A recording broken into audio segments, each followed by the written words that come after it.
Well, there is a bit of a formal part here, and then a bit of a personal part. Senator Moynihan was first elected to the Senate in 1976. Ranking minority member of the Senate Committee on Finance, serves on the Senate Committee on Environment and Public Works and the Senate Committee on Rules and Administration, member of the Joint Committee on Taxation and the Joint Committee on the Library of Congress, member of the Cabinet or Sub-Cabinet of Presidents Kennedy, Johnson, Nixon, and Ford. He is the only person in American history to serve in 4 successive administrations. U.S. Ambassador to India from 1973 to 1975.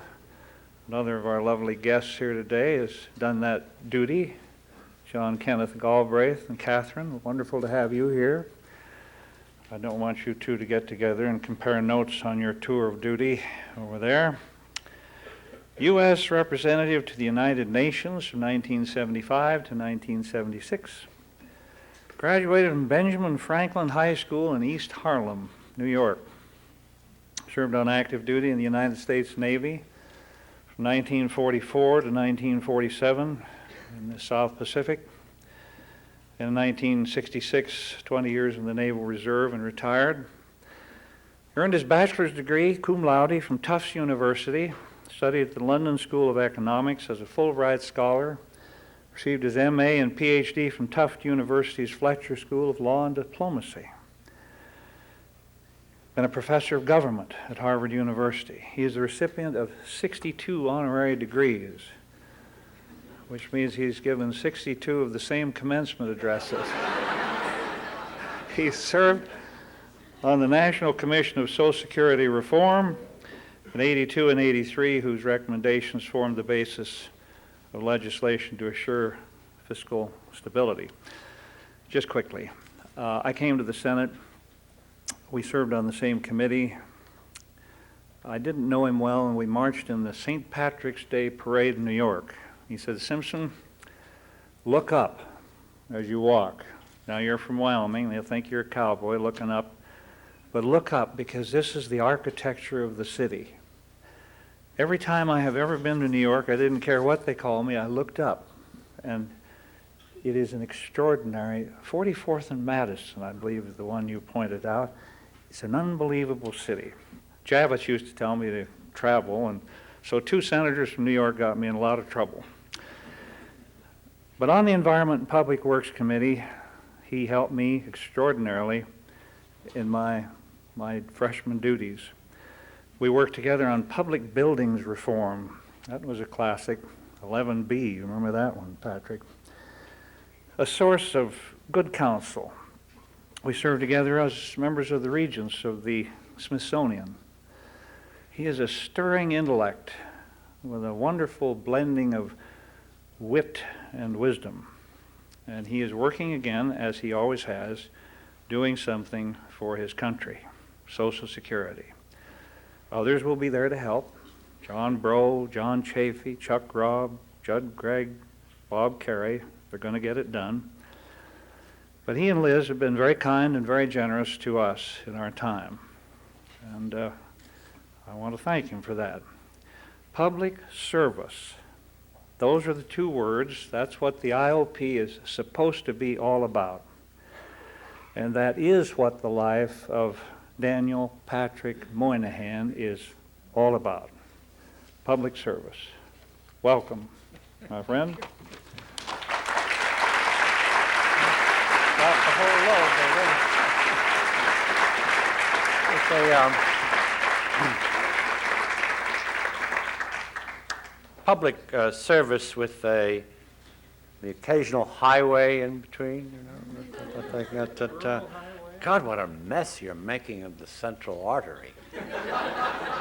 That cost $1 billion a mile, and I found the money for Tip O'Neill. I mean, it just it's another matter. I'm here at the invitation of the incomparable Sheila Burke, for whom an invitation is a command if you have ever served in the Senate. I'm honored to see my dear friends and former neighbors, John and Kitty Galbraith, and all of you here. I'm here to speak in midpoint of your 2-week schedule on Social Security. I read your reading list. I couldn't imagine anybody having read the actual contents thereof, but it's very impressive. And I shall try to be direct. Do not expect this to be interesting, but I hope, think it might be, just consider the possibility that it might be important. And in the aftermath, you will find in Alan Simpson, Senator Simpson, someone who has anticipated many of the ideas I will propose today, has included them in legislation which he introduced with Senator Robert Kerry in the bipartisan manner, which those who wish to get anything done in the United States Senate soon or late realize. I'd like to introduce to you my colleagues from the Finance Committee, Mr. Mark Patterson, who is Chief of Staff of the minority in the committee, and with him Dr. David Podoff, our Chief Economist, a graduate of MIT, and the person most responsible for such intellectual rigor as will be present in this presentation. Let me tell you in advance what I'm going to tell you, which is that we can save this system. It's not going to be hard. We only have to have the will to do it, and that might turn out to be impossible. That's really, you took those notes, got that straight, then probably you all go out to lunch. But let me proceed anyway. Let me begin with a proposition appropriate to our setting, which is to say that Social Security in the United States is very much the work of academicians. It came about in an exceptional 14 months in the first Roosevelt administration, but economists had been planning it for a third of a century. And now a second proposition, which I know that Alan Altshuler doesn't entirely agree with. That's what universities are for. Which is to say that as with much social policy that originates with academic experts, the level of informed political support for Social Security within the electorate has always been low, and just now is getting even lower. The history goes back to the progressive era of the beginning of the century. It is to be associated, for example, with John R. Commons of the University of Wisconsin, who helped found the American Association for Labor Legislation in 1906. The German government under Bismarck had created the beginnings of social insurance in the Western world, a workman's compensation system, a form of insurance against industrial injuries, and a sickness insurance program in 1884. In the academic matter, these ideas crossed the Atlantic, and they were particularly well received by the North European populace of Minnesota. That ethnic transfer is not ever to be dismissed as you try to explain the flow of ideas around the world. Edwin E. Whitty, the author of the Social Security Act of 1935, was a student of Commons and, for example, was of Moravian stock. In a fairly short order, workman's compensation became near universal among the United States. And the reformers now look to universal health insurance as a logical follow-on. In a mode that we have experienced in our time, this proved too much. Business grew nervous. the American Federation of Labor, led by Samuel Gompers, I quote, joined his fellow members in impassioned opposition. Labor leaders of Gompers' generation looked with suspicion on government-provided benefits. They wanted trade unions to do that. World War I and its aftermath pretty much ended that era. As Whitty's biographer writes, no great popular enthusiasm developed for health insurance, and in the troubled days immediately following World War I, it went down to defeat amid contradictory cries of made in Germany and Bolshevism. I don't think we have ever quite absorbed, and I'll just put this aside, the degree to which the German civic tradition that informed so much of American social policy up until World War I was driven out by World War I. An act of social genocide that I don't think has its equivalent. If you think the post-World War II times were bad, check out the era of Woodrow Wilson and the period that just followed. In the event when the political system was ready, at last it had to send for the academics.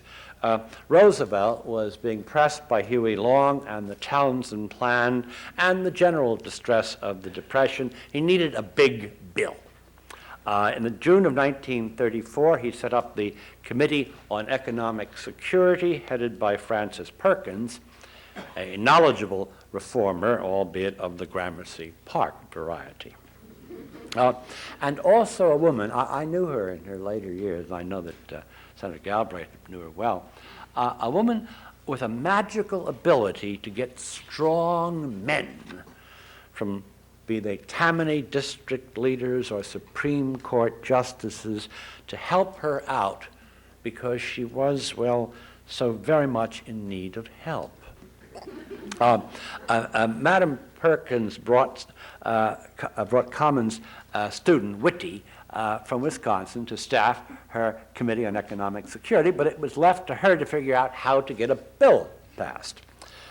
She relates the sequence in her book, The Roosevelt I Knew. She writes, "It is difficult now to understand fully the doubts and confusions in which we were planning this great new enterprise in 1934.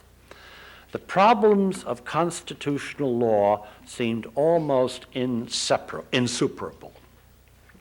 I drew courage from a bit of advice I got accidentally, note the accidentally, from Supreme Court Justice Stone. I had said to him in the course of a social occasion a few months earlier that I had great hope of developing a social insurance system for the country, but that I was deeply uncertain of the method since, as I said laughingly, your court tells us what the Constitution permits." And then, completely charmed, Stone whispered, "The taxing power of the federal government, my dear, the taxing power is sufficient for everything you want and need." And so while we associate Social Security with Robert F. Wagner and people, liberals of that sort, in the celebrated photograph on the occasion of August 14, 1935, when FDR signed the bill, standing at the president's right in the official photograph was Robert L. Doughton of North Carolina, chairman of the Committee on Ways and Means, a man who would not on his own have thought up Social Security. He did not go to the University of Wisconsin, I'm pretty sure. Now, I'm not altogether comfortable with what I'm about to say, but I will do so anyway in the hope that you will give the subject some thought. I suggest that giving jurisdiction over Social Security to the tax writing committees of the Congress, the Finance Committee and the Senate, has caused the program to be treated as somewhat a marginal concern by its congressional guardians. As an example, no one much objected when the originally independent Social Security Administration was folded in first into one agency and then another, to the point of nearly disappearing. In 93, I became chairman of the Committee on Finance, and in time I was able to reestablish an independent Social Security Administration. And I had one particular argument which carried certain weight. In the Congressional Directory of that year, 1993, there were 278 names between the incumbent Secretary of Health and Human Services, Donna Shalala, and someone called Administrator of Social Security vacant. I mean, they never wasn't a job you had to fill, wasn't matter. I even managed, and now this is a moment of boasting which we all you have to indulge in, the likes of us. I even managed, as I put it, to decriminalize babysitting. Early in the Clinton administration, a number of senior appointees came afoul of the Social Security Act. These were persons, in the first instance, the first choice the president had for attorney general, and then the second choice, and people all over the system, turned out to have had had not paid payroll taxes on various types of household help. The taxes were due quarterly in quintuplet forms and the like, and few persons knew they were owed. This was especially a problem for babysitters. Babysitting is a fine rite of passage. When the 13, 14-year-old girl next door is told could she come over and babysit, and they're going to trust the children to her, and parents were going to the movies and see that they're in bed at 9 and things like that. In every sense, an attractive institution of American life, but yet under law a taxable occupation. And I was able to legislate in the end that to the end of any of that for persons under age 18.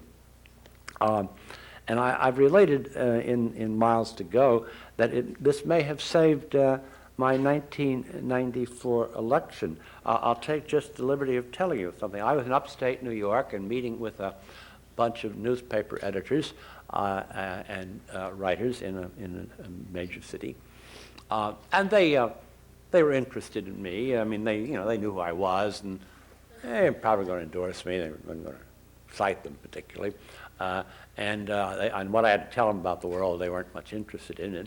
Then I did say, and I have decriminalized babysitting.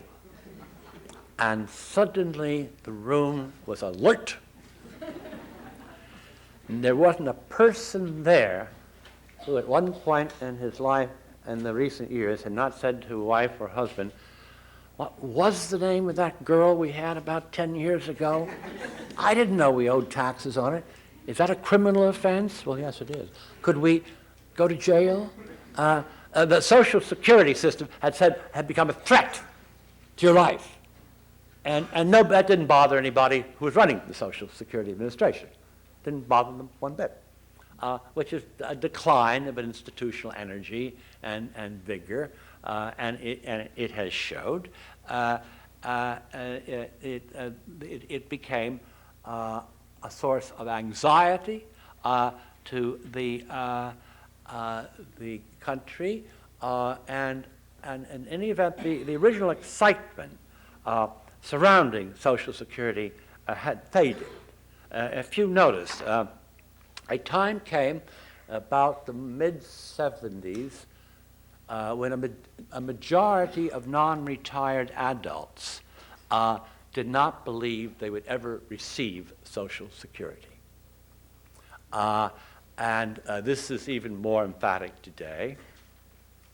And this did not trouble the career officials at the bureaucracy who knew you were going to get it, so it doesn't matter what you think, I know what's going to happen.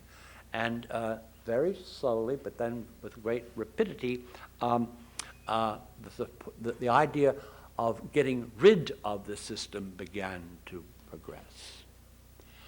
This is a good case history in the decline of an organizational energies. There has always been some of this. Some elements of the Republican Party seem always to have been inclined to the thought that the whole scheme was a Rooseveltian fraud. The term Ponzi scheme was widely used in these things. And then in the late 1970s, a combination of high inflation and over-indexing did move the trust funds perilously close to insolvency. I say the word trust funds, what I mean is the cash flow. At worst, there was no great danger. At worst, checks might have been delayed a few days, but this did not prevent President Reagan's budget director from stating in the spring of 1981 that, and I quote, "Unless both the House and Senate pass a bill in the Congress which can be signed by the President within the next 15 months, the most devastating bankruptcy in history will occur on or about November 3, 1982. And no one much disputed it. A presidential commission was set up. It was chaired by the redoubtable Alan Greenspan. Robert J. Myers, a lifelong Republican who had come to work with Whitty from the Middle West in 1934, become chief actuary. He was chairman, he was staff director of the commission.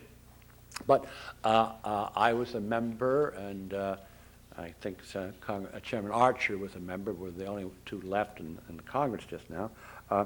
No agreement could be reached by the time the commission expired at the end of 1982. Then one of those accidents. Don't ever let yourself think that accidents don't play a large role in life. They do. Little chance events. It was January 3, 1983, and Robert Dole, Robert J. Dole, then Majority Leader, published an article, probably written by Sheila here, on the op-ed page of the New York Times entitled, "Reagan's Faithful Allies." It seemed that many people thought congressional Republicans weren't giving the president the support he needed and deserved. Not so, said Dole. We are with the president, and there are great things still to be done. Then this, he writes, Social Security is a case in point. With 116 million workers supporting it and 36 million beneficiaries relying on it, Social Security overwhelms every other domestic priority. Through a combination of relatively modest steps, including some acceleration of already scheduled taxes and some reduction in the rate of future benefit increases, the system can be saved. When it is, much of the credit, rightfully, will belong to this president and his party. Now, that day I was being sworn in for a second term in the Senate. It happened I had read the article, and I went up to Senator Dole on the Senate floor and asked if he really thought that, why not try one last time? And he did think it. A year of listening to Myers had altered a lifetime of Republican dogma. I can only just assume that. We met the next day. The day after that, Barbara Conable was brought in, a Republican who both understood and believed in Social Security. On January 15, 13 days from our first exchange, agreement was reached at Blair House and the crisis passed. In a November 2, 1997 interview on Meet the Press, Senator Dole cited this as the greatest accomplishment of his Senate career, and well, he might. Social Security was secure for the time being. Indeed, the payroll tax began to generate a considerable surplus, which we have lived off ever since, although it's dwindling down now to about $25 billion a year. But the loss of confidence was grievous. Had we indeed just barely escaped bankruptcy? What would the future hold for but more such crises? In the meantime, the academic world had changed. Energetic and innovative minds, one thinks of Martin Feldstein here at Harvard, turned away from government programs as their central focus, turned away from the nanny state towards individual enterprise, self-reliance, free markets.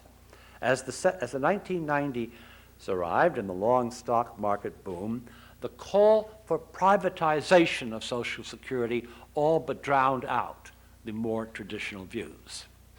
And this was for real. In 1996, Congress enacted legislation signed by the President which repealed Title 4A of the Social Security Act, Aid to Families with Dependent Children. These were the mother's pensions of the progressive era had been incorporated in the 1935 legislation. They disappeared with scarcely a word of protest. So if you think we're talking about something that's happening, not something that might happen. Will old age and pensions and survivors' benefits disappear as well?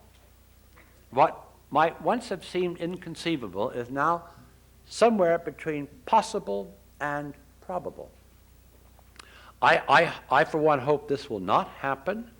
A minimum retirement guarantee, along with survivors' benefits, is surely something we ought to keep, even as we augment retirement income in other ways. What is more, and this is simply an assertion, but I will offer you in any event, this can readily be done. This actually is not hard. It just would be hard to get agreement to do it. Let me outline the solution. I have a bill, and we have a chart. There you are. There you are. Good. Good. That's just fine. Well, Podolf, you wrote it, so you probably may not have to see it, but move it back a bit. Our bill is entitled the Social Security Solvency Act of 1998. Senator Robert Carey, who worked with Senator Simpson not long ago on this matter, he and I will introduce the bill this week. And here are the specifics. 1, reduce payroll taxes and return to pay-as-you-go system with optional personal accounts. Take this one at a time. Reduce payroll taxes and return to pay-as-you-go. As I guess I first proposed in 1989, this bill would return Social Security to its original pay-as-you-go basis. Just bring in enough money each year to pay your outlays with a certain cushion. That's easy enough to arrange. Payroll taxes would be adjusted so that annual revenues closely match outlays. This makes possible, and here is our one hope, this makes possible an immediate payroll tax cut amounting to about $800 billion over the next decade, an $800 billion tax cut, with the lower rates remaining in place for the next 30 years. That's very important. Over here on our side, we have the 1040 would last up until the year 225. I mean, a long run of the 1040, and thereafter it would increase very slowly, only topping out at 13.4 in the year 2060. I personally have the view that we do too much. We require 75-year projections in Social Security. I think 50 years would be more reasonable. I mean, I don't know what the world's going to be like in 2070, and I frankly don't very much care. But if you observe our present system, unchanged, with no program changes, you do very quickly get up to 13, 15, 16, 17, 18. I mean, it goes very high, very fast, whereas what we have to propose doesn't do that at all. And this is something the actuaries have checked out at Social Security, and they so attest. Now, next, a voluntary personal savings account. I think we have to recognize the view in the country that this is, even if you get what it says you're going to get, you're not getting what you ought to get because the return is not enough. Actually, if you have a large system of this kind, the return can only be the rate of growth in the economy. It can't be something different, but stock markets make people think otherwise. And so we propose that beginning in 2001, the bill would permit voluntary personal savings accounts, which workers could finance with the proceedings of the 2% cut in the payroll tax. Alternatively, a worker could simply take his own share and keep it. The magic of compound interest will enable workers who contribute 2% of their wages to these these various investment programs. The federal government has a whole range of them, works very well. That in say a work life of 45 years, you could amass a considerable amount of money. Here in nominal dollars, just to give you some examples, if you had a real rate of interest of 4%, you would find yourself with an estate of about $500,000. Steel workers didn't used to leave estates of $500,000. Now you could, in perfectly coherent economics. The maximum wage could get you a trust savings plan of upwards of $1 million from just this routine reduction from payroll taxes at the rate you're now paying, and getting nothing for them. Next, we would increase the amount of wages subject to tax. The present payroll tax applies only to the first $68,400 of wages. It's not enough. We originally taxed upwards of about 85%, and we would like to go back to that. Historically, about 90% of wages have been subject to tax. We would go to 97,500, which is about 87% of wages. And then we would have a routine change. Now, here's the big one. Indexation of benefits. As students of Congress, you know by now that every tax cut requires a tax offset. We've just proposed a great big tax cuts. How do we offset the matter? By two indexation procedures. First, to correct the cost of living adjustment by 1 percentage point. We now use the Bureau of Labor Statistics Consumer Price Index, which overstates inflation. We think the correct statement would be about 1% less, and we propose to do it. The adjustment would apply to all programs, including, we now have indexed the brackets of the income tax, so they too get a larger change than they ought to do, and this involves a tax increase of about $100 billion, 107. 200, more than that, but it works both ways. This is an issue that has been with us a long time. Some 35 years ago, I was in the Kennedy administration. I was Assistant Secretary of Labor for Policy Planning and Research, and with a nominal responsibility for the Bureau of Labor Statistics. The BLS staff, Commissioner Clegg, they were kind to me. They were friendly, and they were supportive, and they taught me as much as they thought I could learn, which wasn't that much perhaps, but they shared their concerns. They were increasingly confident in the accuracy with which they measured unemployment. Felt very good about that, and it was only about 20 years in place at that point. But everyone else was suspicious. Every time the unemployment rate would come out, the Chamber of Commerce would say it was too high, and the AFL-CIO would say it was too low, and have meetings and so forth. Actually, if you think about it, 30 years has passed, and no one disputes the unemployment rate. It's a rare event where it used to be a monthly event. By contrast, the Consumer Price Index. It had begun in 1918 as a wartime measure for shipyard workers, and was beginning to be used as a measure of inflation in labor contracts and such like, giving labor contracts a possibility of multi-year agreements, which seemed to be important. Our BLS economists at that time knew perfectly well that the CPI overstated inflation. But they figured that if that business could figure out that out as well as they could, and would take it into account in negotiating labor contracts. Labor was a much larger issue in Washington then as perhaps it is now, strikes and things like that. And they said if the managers didn't see this, well, it was good for the workers, and we were the Department of Labor. And so they left it be. It had nothing to do with federal outlays or revenues. Still, the statistical world was beginning to say, what's going on here?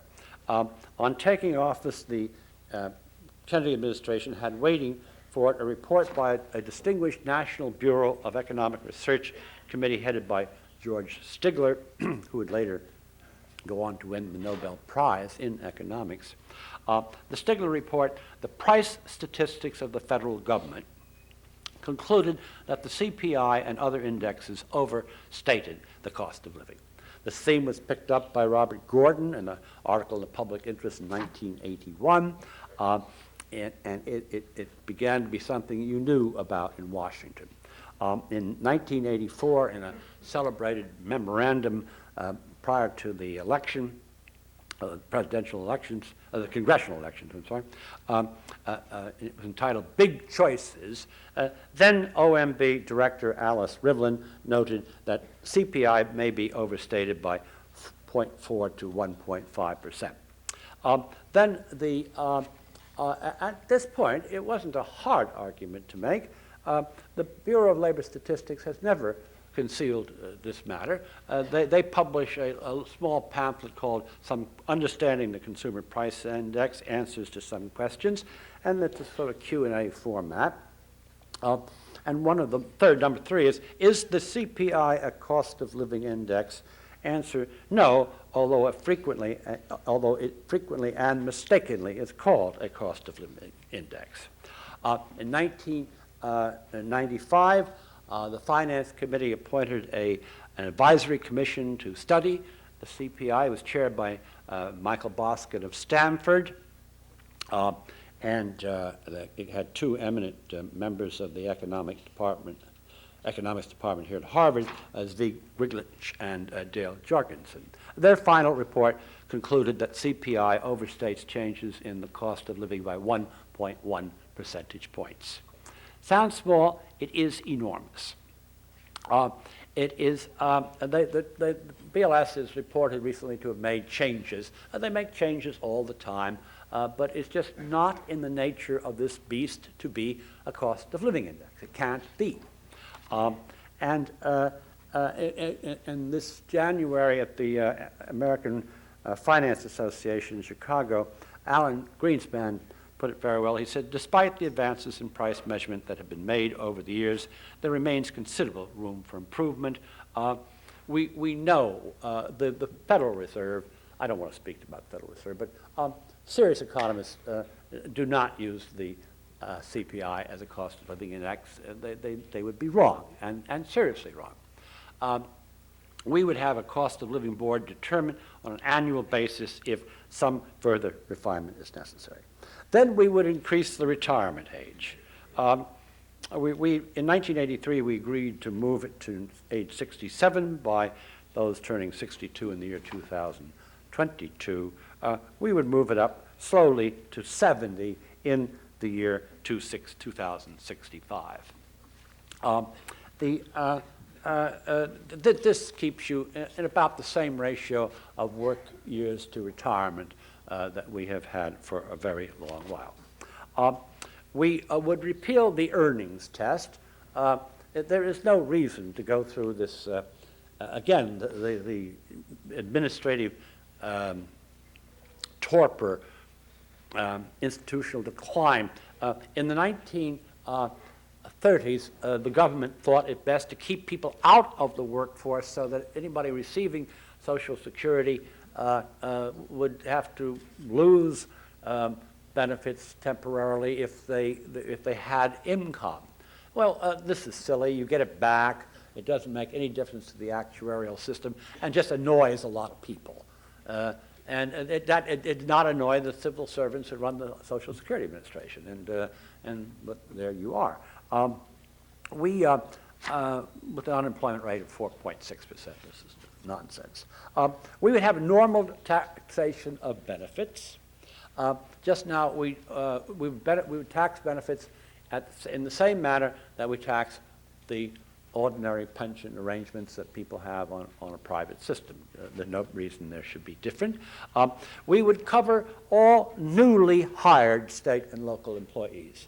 Again, an absurd holdover from the 1930s when it was thought that the federal government could not tax employees of state and local government. It is now constitutionally agreed that they can, but there are about 5 million state and local employees who do not pay in Social Security taxes. They get Social Security by having second jobs which qualify them, but they don't contribute to the system in any way as their share. We would have a slight increase in the computational period from 35 to 38 years, which is a rather detailed it's a technical matter. The bill would increase the projected cumulative budget surplus by more than $100 billion for the next immediate 5 years. That's the next 10 years, 1999 to 2008. In the first 5 years, there would be a loss, total of $6 billion, but we would never, under CBO projections, go into deficit. We're in surplus all that time, then a larger surplus because of this legislation. And a stability that I think has long been lost. And you have to like the idea that American workers can build up their own financial savings and have something at the end of their work life which they can pass on to their children or whomever. They can give it to the Institute of Politics, for all I know. They might do so out of gratitude for this lecture. I mean, you never can say. Will this happen? I just do not know. In a manner that the late Mansur Olson would recognize, over time, Social Security has acquired a goodly number of veto groups which prevent changes, however necessary. There are exceptions about making changes. In 1983, we did this, but we did it in 13 days behind closed doors. In the open debate, real change, necessary change, never receives the support it has to have. It's often you can't even discuss it. At least some people think so. Stasis is the norm. Thus, for the past 3 or 4 years, almost all the major players in the administration have known there has to be a change in the cost of living index, but repeatedly action was vetoed by, veto groups. They can go on in this manner if they choose, but if they do, in 30 years' time, Social Security, as we have known it, will no longer exist. If this seems a large proposition, may I simply point out that the similar veto groups prevented any change in the welfare system, Title 4A of the Social Security Act, for such a long time and with seeming success, and then looked up one day to find that the section had been repealed and the mother's pensions eliminated. Something you would have thought not possible 10 years ago took place last year. And so I would end by saying that if one cares about Social Security as a base provision for survivors and for retired persons, this is a time for courage as well as policy analysis. And with that, I thank you for your great courtesy. And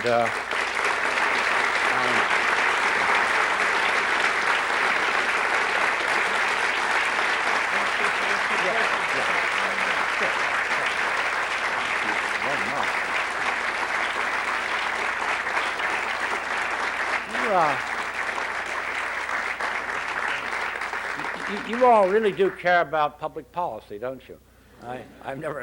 I couldn't get anything like a response like that in Washington, I assure you. Sir.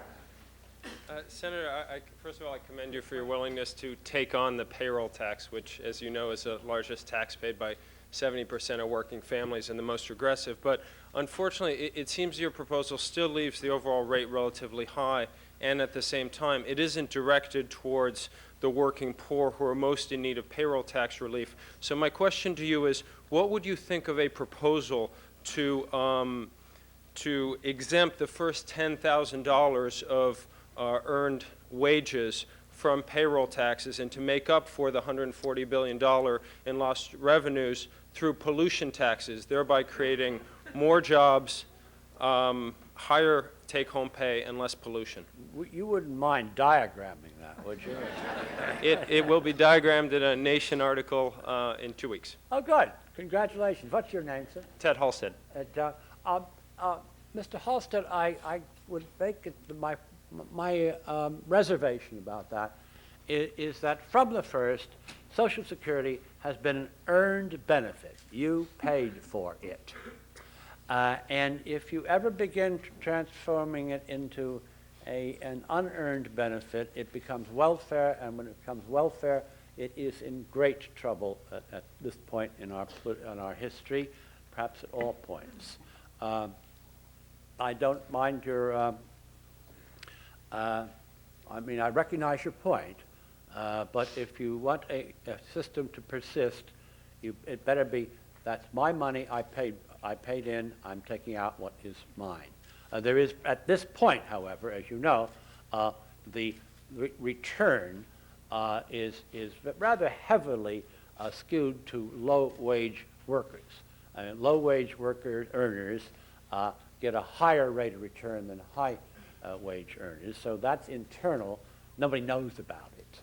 You couldn't explain it. I couldn't explain it. Podolf could, but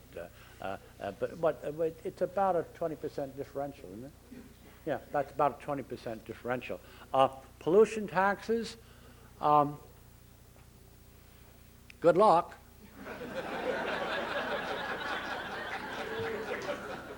Sir.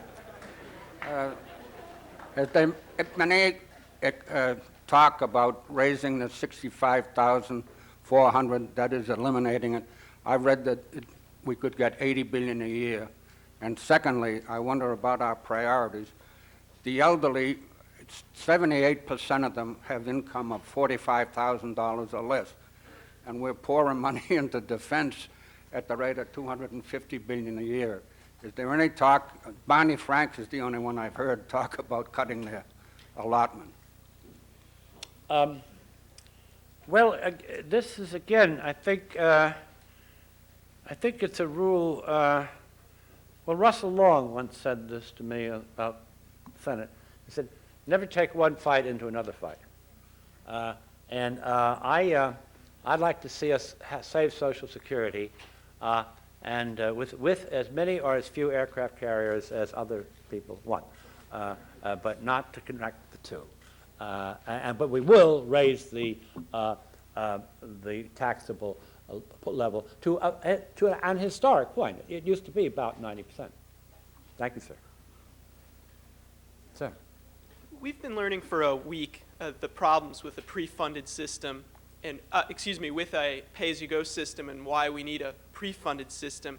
I'm wondering if you could explain the philosophical reasons for sticking with a pre-funded system, with a pay-as-you-go system, and what are the chances of it passing in a Republican-controlled Congress that wants individual accounts and pre-funding? Well, first of all, we're not going to propose to go to a pay-as-you-go system. We're going to propose an $800 billion tax cut.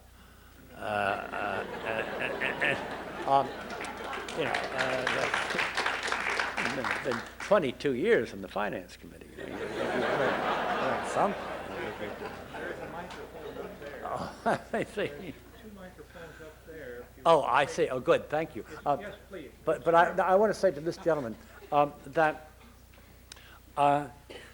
in 1977 we moved to a partially funded system. I was a comp-free, although first year on the committee. I don't think any of the comp-frees knew we did it. Part of the history of Social Security is that it remained for so long in the hands of the people who wrote the original legislation. But you can't. There's one way you could have a funded trust fund. That is to invest it in stocks and bonds. And I'm here to say to you, ladies and gentlemen, nothing would give me more pleasure as a member of the Finance Committee to have something to say about how we invest $300 billion a year in Wall Street.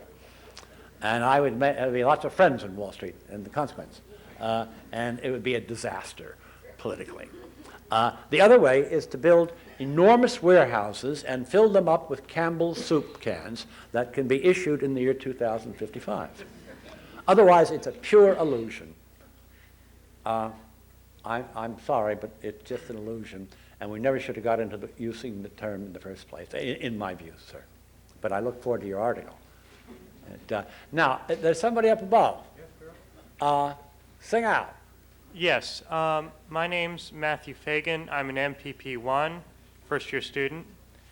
And while impressed by the senator's speech, I'm still not sure whether the cut in cost of living adjustments is a matter of academic consensus or whether it's simple economic necessity.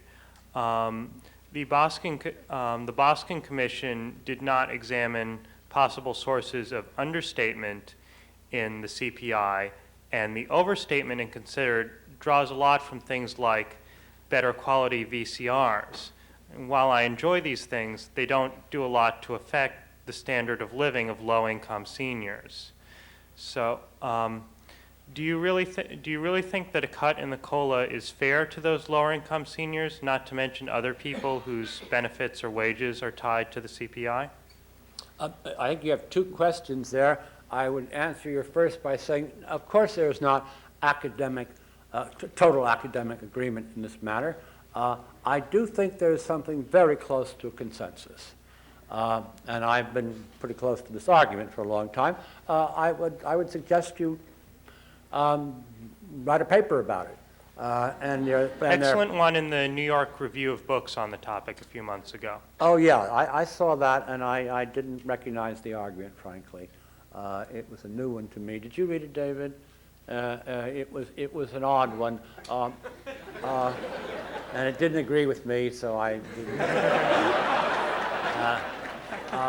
But may I say, I've had 35 years of this, and never had anyone I have a deep regard for think otherwise than what the BLS says, which is that the CPI is not a cost of living index. Now, secondly, about would it be fair to cut the COLAs for the seniors? I stand here and say if we will not make these changes, we will lose this system. And I can't prove that, but I believe it, and then the seniors will have lost more than their COLA. COLA is for cost of living adjustment. Pat, there's one up there too. Yeah. Yes, sir. Sir, this is Max Bremer. I'm an MPP1 here.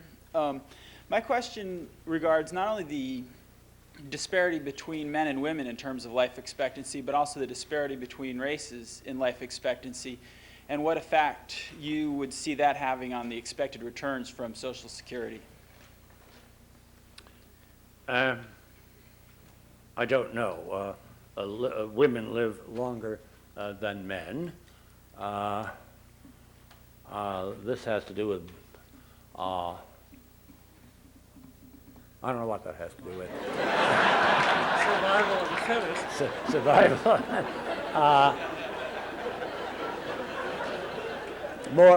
More males are born than females. But Senator, I don't know about that either.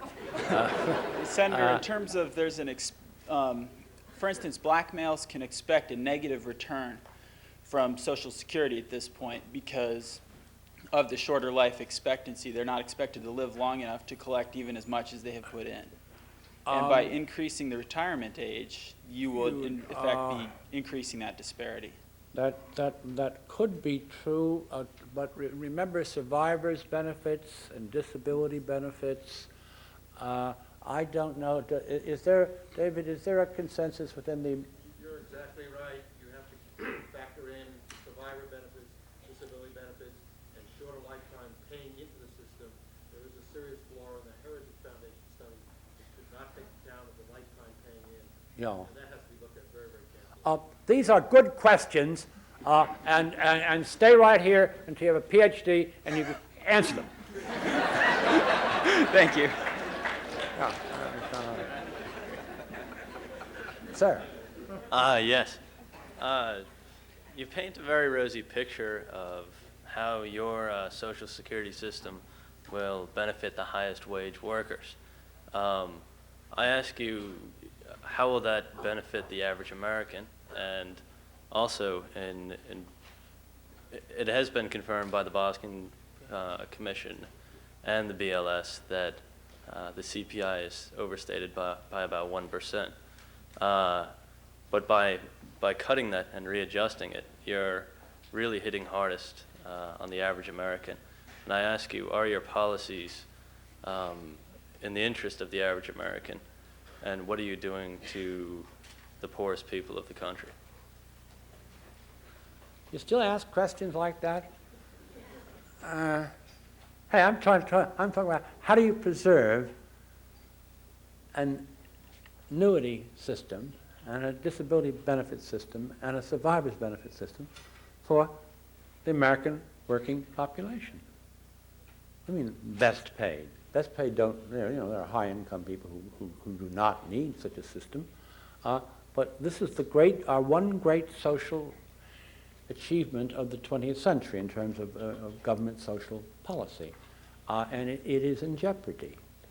And if we go around talking about making a class issue here, we'll lose the whole thing. You will lose it. I'm sorry, I have, the times have changed. And that kind of question is not being asked in Washington. Not that you shouldn't ask it, sir. Thank you. One more question, I think. Well, two more. Yeah, sure. Thanks. My name's Tom Seidenstein, and my question is that you address the solvency issue of Social Security through your plan, but it doesn't seem to address the issue of lack of savings in this country to provide for retirement. In fact, that it just seems to diminish the rates of returns that people would receive in the future. How would you address that shortfall for retirement if we perceive the rates of growth of Social Security funds? Good question. That's the question, our savings rate. I would put it that the possibility of having your own personal savings account, which could become near universal, would have an effect on savings. A big one. We're going to try to calculate it, but it'll be hard calculation. If you really wanted to do something about that, though, buy down the deficit, pay off the deficit. every dollar that goes to pay off the deficit is a dollar increased in private investment. And what we did in the 1980s, we should not be proud of. But stay with that issue. And you, sir? First of all, hi, Senator, and thank you for your talk. I wonder, as the last question of the afternoon, if you could accept a question on a topic of equal but far more vexatious concern to America's voters. Yes. Thank you. Thank you. This question relates to your effort, Senator Patrick, to emulate Boston's patron saint in driving out the scourge of high auto insurance rates from Massachusetts and across the country. Could you, I congratulate you for your involvement in auto insurance reform. Could you tell us a little bit about your bill down there in D.C. and also what the chances are of that bill with the Democratic legislatures and a chief executive? You mean Republican legislatures? Well, I'm talking about the Democrats. Very simple question, and a nice point to leave you on in social policy. This is a proposal I wrote up while a Harvard professor 33 years ago. And it is simply to allow the persons to opt for one of two kinds of social of automobile insurance. One is which they indemnify themselves for personal injury and loss, and another which they do themselves and any other person as well. The difference is a big amount of money. And it's a amount of money that makes more difference to the lower income groups than the higher income groups. We have a nice bipartisan group in Washington now on the bill. We might have luck with that. But can I say one other thing just to close out? To all of you young folks here, I see so many good friends who've been at this long enough to know. If you don't have 30 years for a problem, don't get involved with social policy. Try, do other things. Thank you very much.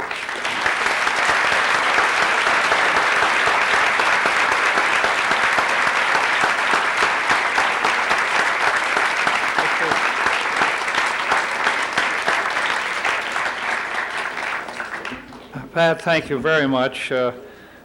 Let me say how important this talk is that you've just heard, because this is coming from a man who has spent a lifetime of caring for the lesser in society in his public life since born in Hell's Kitchen, New York City. And it's very important that you hear it from a person like this. These are the things that must be done. And the issue of class warfare in this one will leave us with no system at all, none. And the replacement rate is a glorious thing for the lesser in society. It's a huge difference. I know people don't understand that, but these are real things that for the first time the American people will hear and learn about this system. Well, I think, Sheila, thank you. It's so appropriate that we dedicate 2 weeks to this at the Institute of Politics, and this has been a key in the discussion. Now, one more thing, Moynihan. You missed St. Patrick's Day by a day when you were born, and happy birthday today.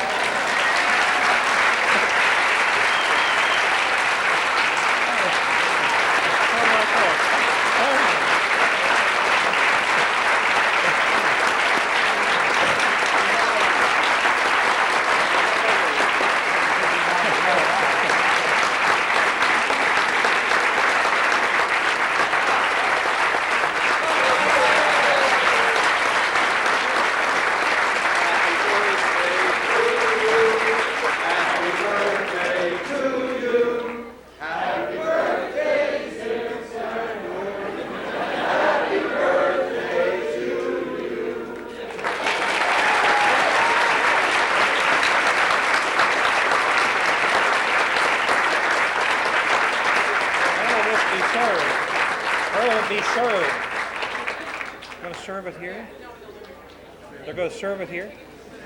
No. Oh, we're going.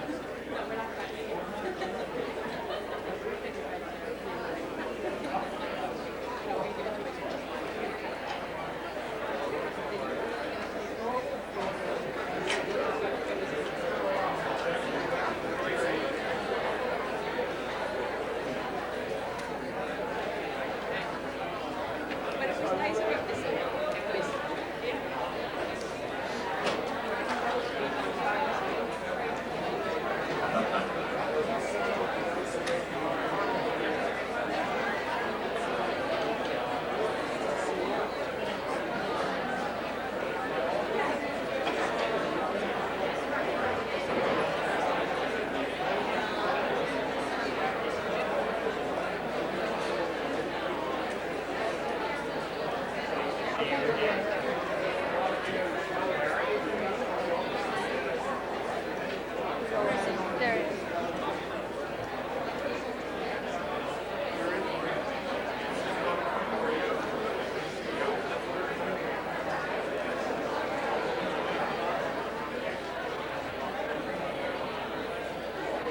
Oh, there. I know Monica.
Have I ever involved you and your buddy, Mr. Wright, in a discussion of automobile insurance? It's very serious when you in.